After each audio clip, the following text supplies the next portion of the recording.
அல்லாஹ்வுடைய தூதர் சொன்னார்கள், நாளை மறுமையில் முதலாவது விசாரிக்கப்படக்கூடியவர்கள் இந்த 3 பேர். யார் அவர்கள்? முதலாம் அவர் ஷஹீத், அல்லாஹ்வுடைய பாதையில் மரணித்தவர்.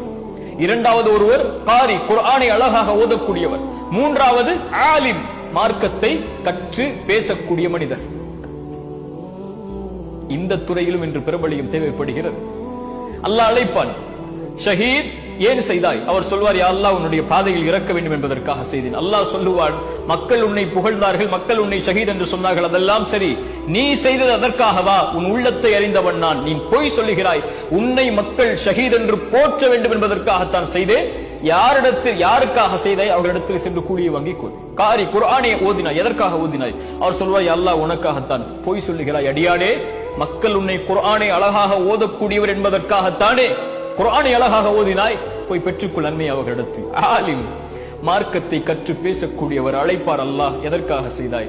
யா அல்லாஹ், உனக்காகத்தான் செய்தேன். அல்லாஹ் சொல்லுவான், இல்லை அடியானே, பொய் சொல்லுகிறாய், பொய் சொல்லுகிறாய். அல்லாஹ் பாதுகாப்பானாக. பொய் சொல்லுகிறாய். எதற்காக செய்தாய்?